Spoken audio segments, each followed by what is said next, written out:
Well, hello once again. Michael Murphy here from Leaderscape.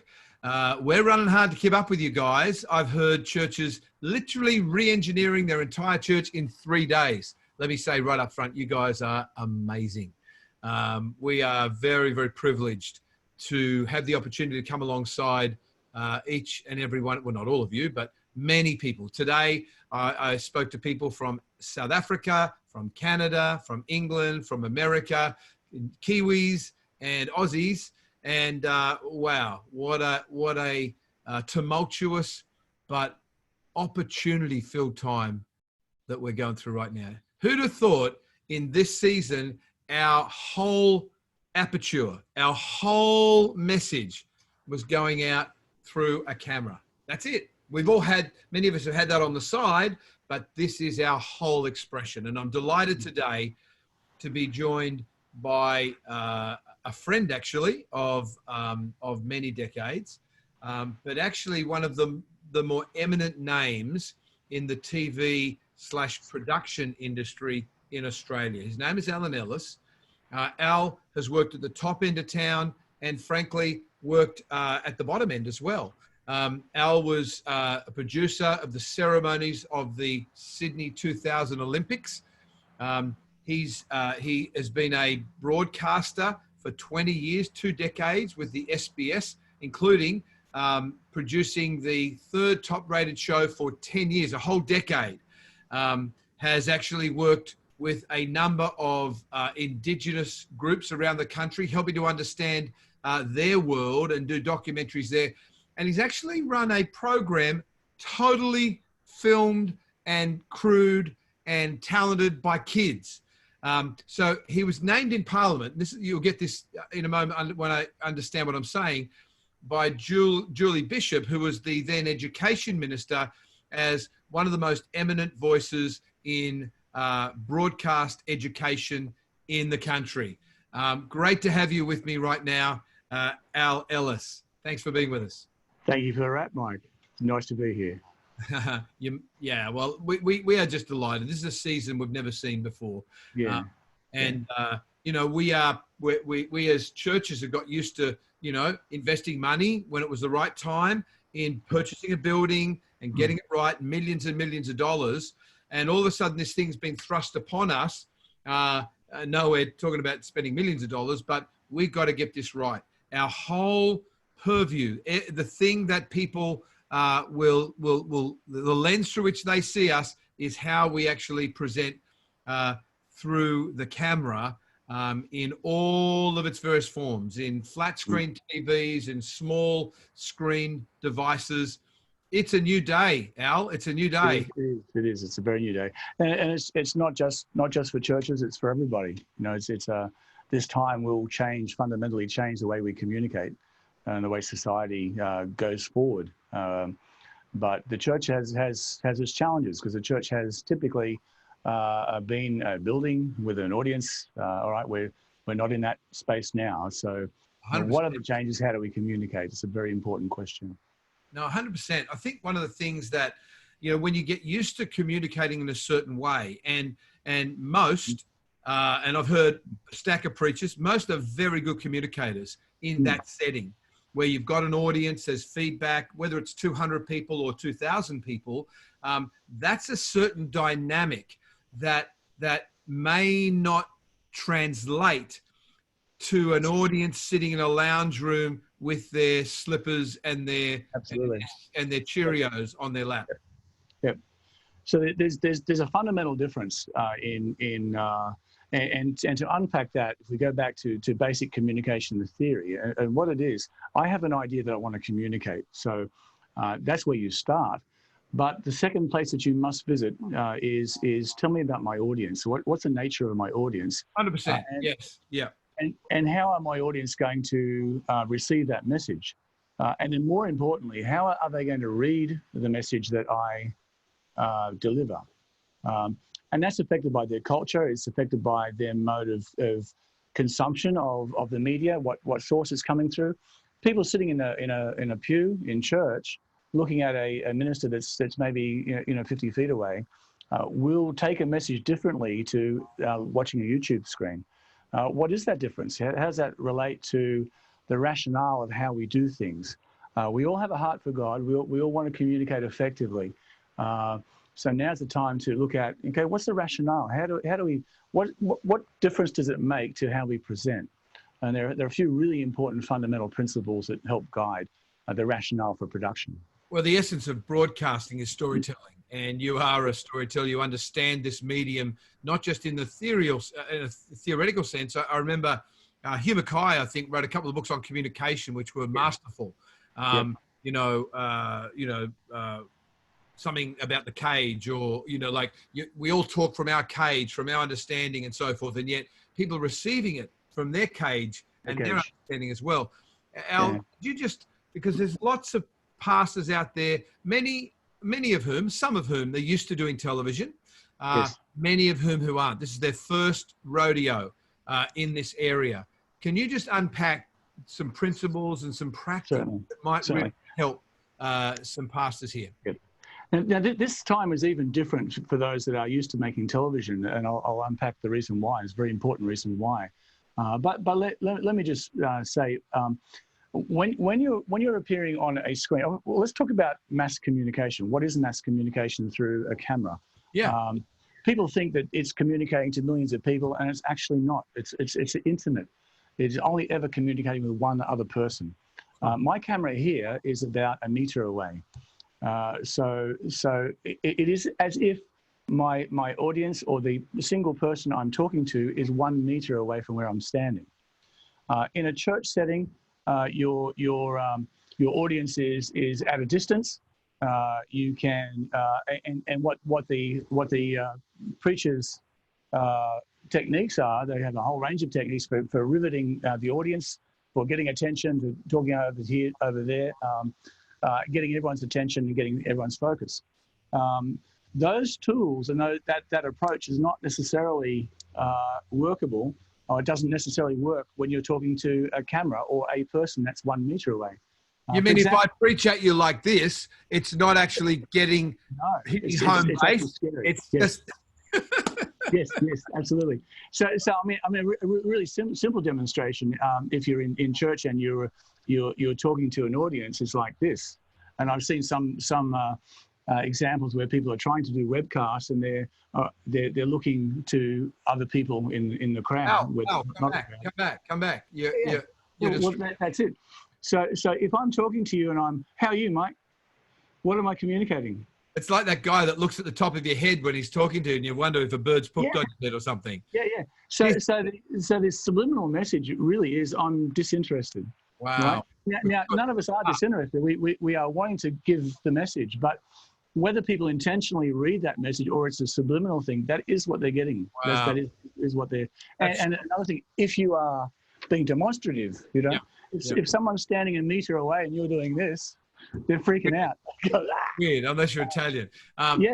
Here's the other one. I did a bit of church shopping the last 2 weekends, not because I was backslidden, but I just wanted to get a good feel for who was doing what. And I've got to say, I'm so proud of the lead pastors just getting online, first of all, when many of them hadn't been. Yeah. So they're heroes in my book. But there are some even more sophisticated ones. And rather looking, you had this, what's this side angle shot? That made me look like I was watching. Oh, that one. That's it. That's it right there. It literally made me look like I feel like I was watching church on television, rather than you bringing church and the presence of God into my lounge room. That's something that comes from the 90s and kind of went out of style, maybe early 2000s. But that particular shot where I'm not really looking at you, but you're looking at me talking to a camera. If you look at me from that angle. Okay, the way to use that shot, you can use that shot. It is, if you cut to it, you look at the camera and address the camera. Yeah. Now, there's a couple of things that happen there. When you're doing a sermon, you're giving intense points, but you're not intense the entire time, because you need time for the audience, your audience to absorb. Yeah. So occasionally you'll put in something that's light, and then you'll go into a more heavier time. All right, so this is intense. This shot here, the audience is further away, and by nature of the proximity, it's a more relaxed Very good thing. So I'm going to use this. I'm unpacking a thing. I'm being general, and I'm coming in from a major point, and there it is there, right? Wow. So you can use that, but if you're doing this, it's a little bit confusing if you're Oh yeah, in that's that what I like. modality. And I didn't know it was just me. I'm thinking, you like, I feel like I'm just watching you do something rather Yeah. than you Yep. communicating. What if you've got 2 cameras or something like that? Like, and you want to use them? How would you best use that? Sorry, I missed that. Say it again.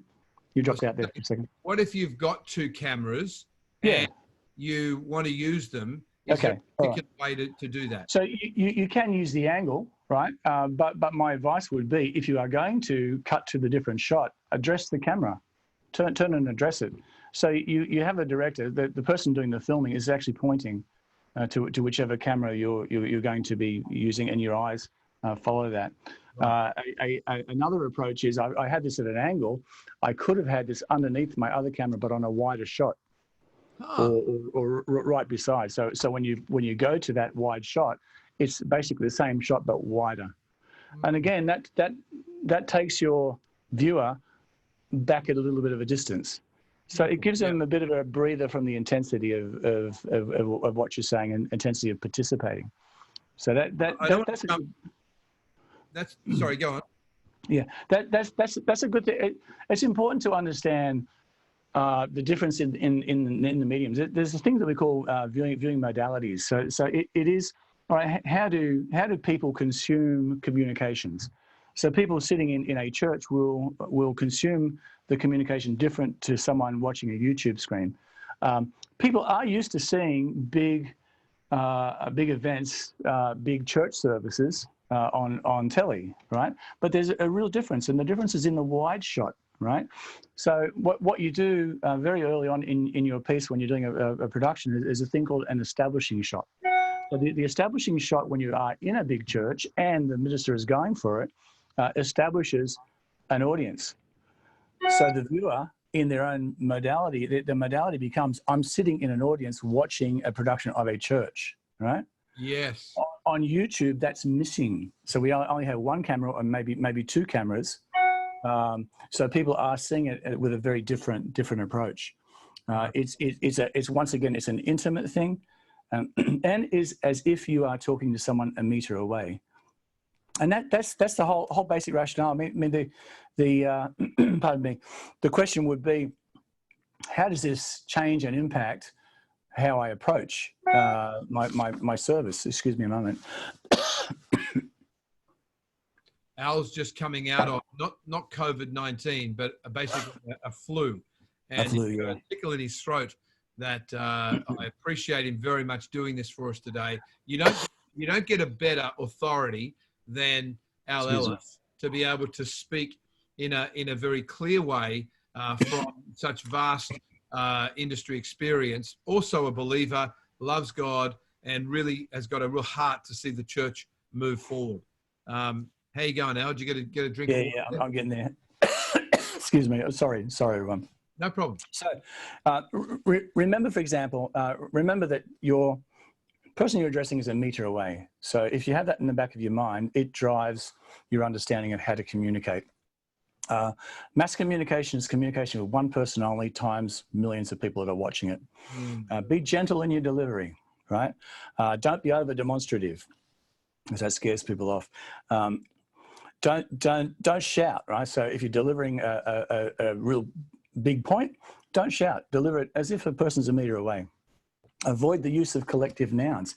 Come on, church. That's confusing because we're not in that context. Very good. So and there are tools that ministers use to get an audience attention. Come on, everyone, stay with me. All right. That doesn't work when you're one-to-one. That is read as rude. You don't mean it to be that way, but that is subliminally that's how it comes across. What would you just assume that the ministers here are, if you like, talent, and you're directing them? Because I understand, TV producer, you're kind of a bit of a jack of all trades in that regard. In the film industry, those roles are quite separate. But so let's say I do want to be poignant about the points that I make. I do want to cut through. I'm very used to being amplified in how I do it. Can I stay enthusiastic? What's the nuances? What's the thing I need to retrain myself in order to get cut through with the points and the message that that God has given me.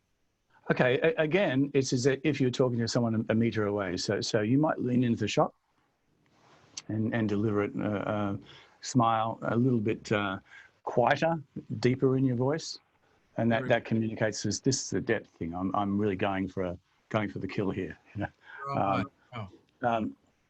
The advice that I give is be yourself plus about 5%, because also the viewing culture of television is a little bit elevated. Yeah.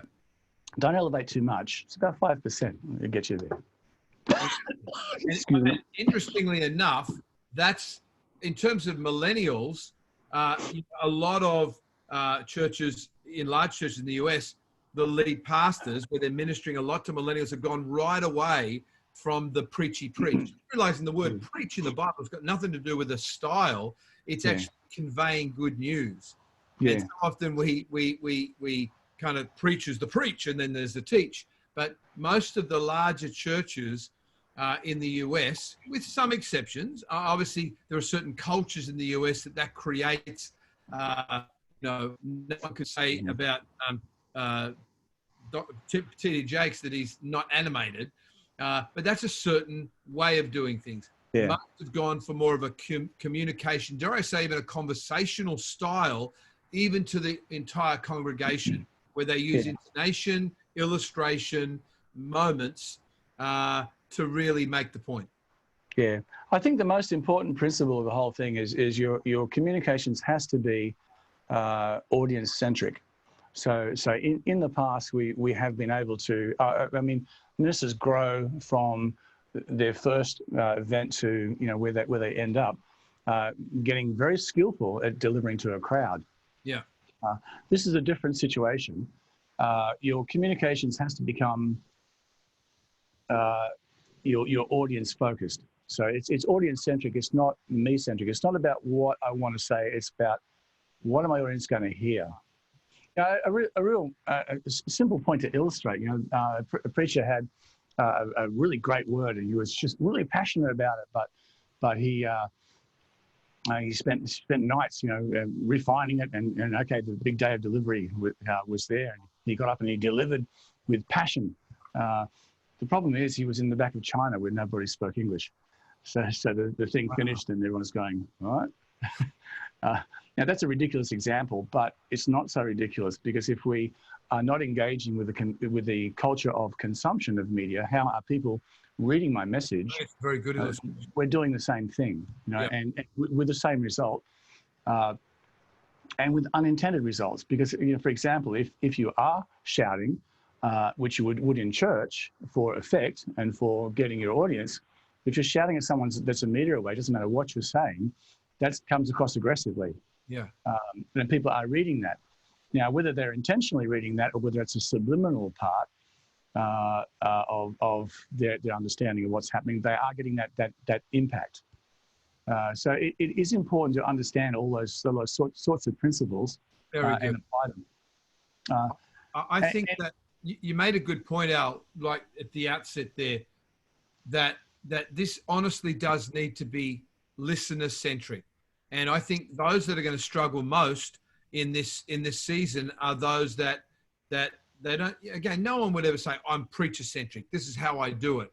But if we get too tied to the methodology we've been used to, which in a stadium or a larger church environment is preacher-centric, and the people are there, there's a certain context that we all understand. We're sitting in church and there's an ambience. We've had a great time of worship. The band's been going off and God's all over the place. But if we continue to do that, for whatever reason, we will not come through with the message that we all desire to come through. Absolutely. The word of God effectively. Yeah. So there is an unintended outcome of getting the formula wrong. And the unintended outcome is actually misrepresenting what you're trying to say. Because if you're saying, for example, maybe a brutal example, but God is a God of love. All right. If you're saying that with force from a pulpit, that could work. I mean, that's something that probably every preacher has done at some stage. Yelled it out in an aggressive manner. and it's been quite suitable in the context of where you are and the way people read that. If you do that a meter away from someone, you're saying God is a God of love. They're hearing the opposite because they're seeing aggressive approach. So it's not a small thing, to get this formula right and to communicate God and the gospel correctly is actually not a small thing. It's something that we have to fairly aggressively get our heads around. It's actually a game changer. It's actually a game changer. It is a game changer. It is a game changer. And I think it might also feed back to, when things do go back to a normal, if they ever do, how churches understand and view what they are doing.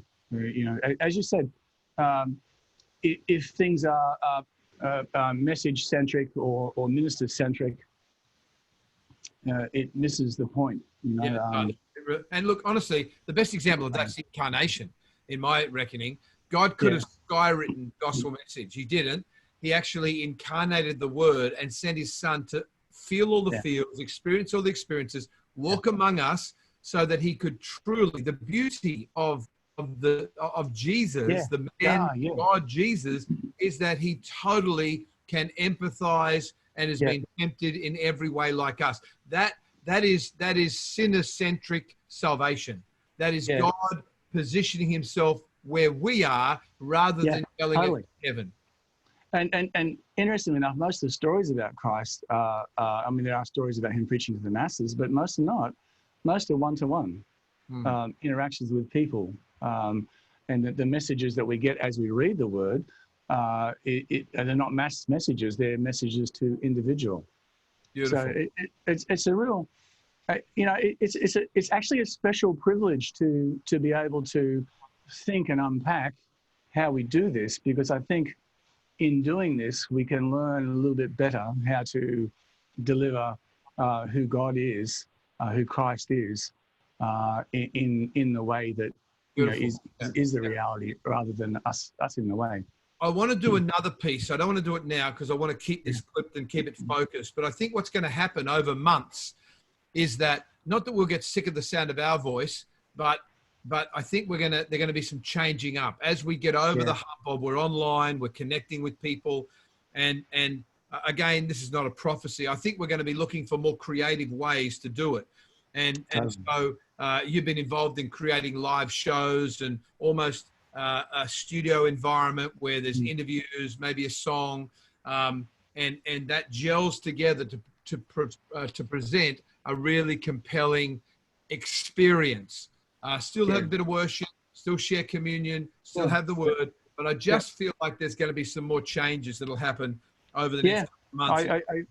I agree with you. And some of the technology that's around, we had a church in the studio the other day. Next time I'll take you for a tour. But please. And we did a music thing. I'm set up for multi-track, so we had a keyboard player and a singer. So we overdubbed, and suddenly we've got a choir, and we're going to bring guitar in and bass guitar.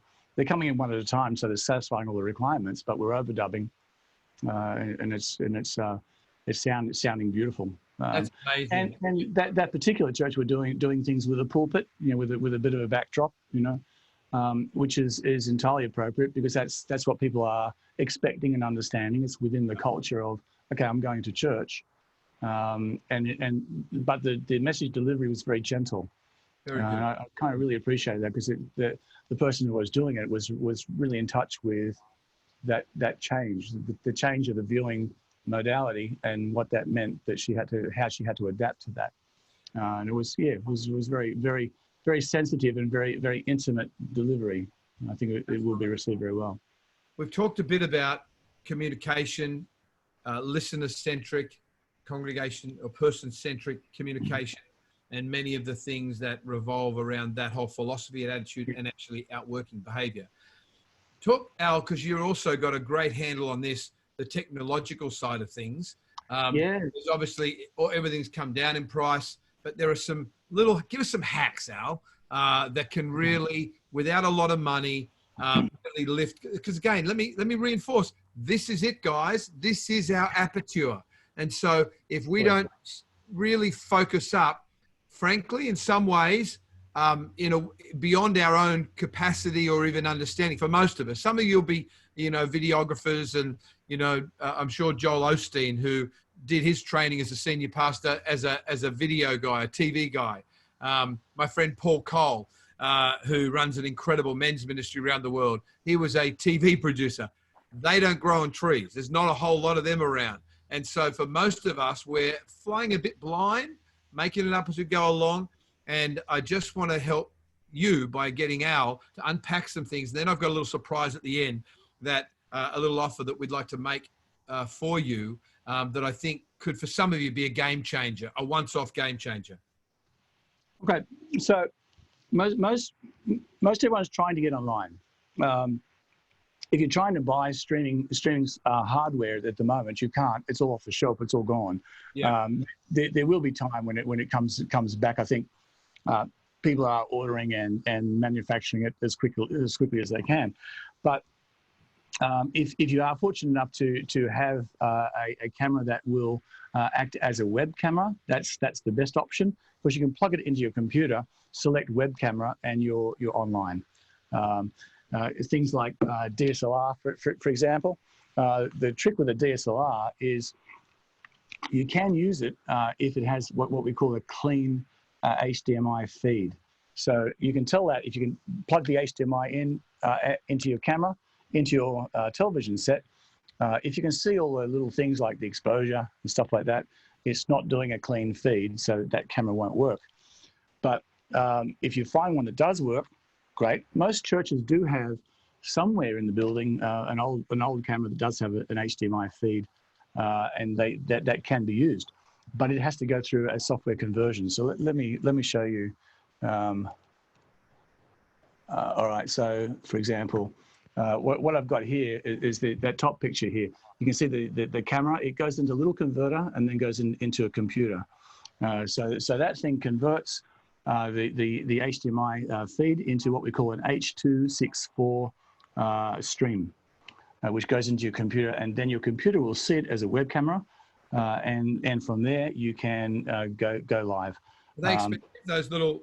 There's none of those available right now. Everyone's grabbed them. Well, okay. I put two addresses down there. BP. B&P Photo Video, right? They're centered in New York and London. Right. They've got a website that has all sorts of gear on it. If you get in and log in and you type streaming hardware, you'll find all these gadgets, and then wherever you are in the world, go to your local video shop or camera shop and say, hey, have you got these? What are they worth? But they're typically, they can be expensive. That one in the top corner there, that's that little hardware device is about $100. The one below it is about $600, and that's typical. And that one the one below it, you plug HDMI in, you've got your USB feed out, and away you go. So they're the devices. The procedure is you have your camera, you go into a hardware encoder, which gets you into your computer. There's two ways. This is the simplest way. It goes into your computer sees it as a webcam, you select that webcam, you're live, okay? So that's the first way. The second way, if you can't get one of those hardware encoders, which they're very difficult to get at the moment, what you do from there is you use a different device. So the mini recorder up the top there, yep. That converts, you can get different kinds. Black Magic Design, bad word, but anyway, that's the name of it. Black Magic Design are the company that produce these. So it's an HDMI or an SDI feed and a Thunderbolt output. Now that won't give you the encoded signal that you can stream with, but what it will give you is your video into your computer. Then you need to go to the software package. OBS. There's a bunch of different software, and we can put this up on a website or something that you can get. And then that software is the thing that encodes the H.264, and then you go to Facebook, whatever your Zoom, whatever your output is. So that's one thing. What I'm using here, I'll go to the next slide here. Have I got it? Yeah. So what I'm using here in the bottom corner there, that's my setup. So I've got a little thing called an A10 Mini, and the A10 Mini, you have 4 inputs. So on that particular one, you've got two cameras. I can use another camera or a computer direct in. So that's what I'm using, and it has a webcam output, which goes into your camera. You just select webcam and you're on. So it's not as hard as it seems, although the hardware devices are very scarce at the moment because schools in particular have been wanting them. So there's that sort of thing. But all right, my thing is a lot of churches are wanting to get onto this very, very quickly. They're going to have trouble getting their software. Most churches can film and edit. All right. So your other option, you want to go live. You want to have a live program that goes to air streamed around the time that you have church, because that draws your community together. Yeah, totally. That's the optimum. All right. What you can do is pre-record. Yeah. So you pre-record, you edit you make a video file, which is your church service, if you like. And then there are software. So one of them is Live Stream Studio. Live Stream Studio is from the Vimeo package. Pardon me. And you can put that in a bin, and when you're ready to stream it, click, and it streams live. And a lot of guys are doing that. And I've just seen something this morning that I'm tracking down, which is a thread very concerned about Easter, because we are going to be doing this at Easter, and there's going to be stacks of people wanting to view it, stacks of churches pumping copious stuff out, and I hadn't actually really thought about that, but I would suggest if you're watching this, think seriously. And I know this probably dates the conversation a little bit, though the rest of what we talked about is timeless. That you would think seriously about pre-recording and going down to, even if it's 2 people in there, you can have your spouse. Check this out. But if you pay the person who's doing it, even an hourly rate, there is a case for they are working. And this is an important, what do they call it? Essential service. Essential service. And so I'm not sure whether now if you've got 15 cars in the parking lot on the night before Easter Sunday, expect a call from the constabulary. Absolutely. But if there's just a couple of people there and you're doing all you can to just honour the directives to minimise the spread of this horrible thing to the vulnerable, then I think that you're going to fly under the radar. If you've got a husband and wife team or 1 and 1 who can do a little 2-part harmony with a guitar or a key, just a keyboard, that honestly, it's a beautiful, sweet, provided they sing on key, a beautiful, sweet sound that can actually be as beautiful in a lounge room as any 6 or 10 part band. Yeah, so we have a studio here as well that we have had churches in 1 and 2 at a time that we're putting things together. So if you have need, that's available too. And sometimes it's better to do it in a professional premise because it's not a church, and churches have been declared one of the things that cannot operate. Yeah. So that might be an issue. I mean, if you're in southern Sydney, which is where our studio is, we're in the beautiful, best kept secret on the planet, the Warrenora Valley. It's a beautiful valley with trees and wildlife and so forth. We are blessed to live around the corner from Al and Jen, and it's a really fabulous place. But so if you're in southern Sydney and you'd like to record in a studio where it's all there, and you do your homework beforehand, and you could do a couple of weeks back to back, and you're not set up for that, and you're concerned about going into the auditorium or whatever, then you could, I'll get Al to put his email address down underneath, or you could just say studio, just put studio underneath, and I'll get him to reach out to you or something like that, and we'll work this out as well. But just sorry, go on, Mike. No, I was going to say, No, you go, Al. I got just two Oh, more thoughts. just going to continue on the hacks for a moment. One of the big issues is audio. So I did want to show you. I've got a bunch of audio here. In the top corner there, you've got a Rode Smart Lav, right? And that's a tiny little lapel mic, which I'm using at the moment. Underneath it, I'm actually connecting it to a Rode wireless system, which on the right-hand side, you can see that. Yep. It plugs in the camera, which you can also see there. So looking after your audio using a lapel, and one of the tricks there is put your audio through your camera, not through your device, because if you put it through your camera, it will delay at the same rate that your video does, and you won't lose sync. So that actually becomes a pretty important thing to do. So that sort of thing is really important. Things like, you might notice my hair is very shiny. It's because I'm white. I'm angelic, not. So what I've got here, what I've got here is a little backlight. So this is a professional little backlight, and it's just providing a little bit of definition on my hair, a little bit of sparkle. And if you have that behind, it just lifts the whole thing.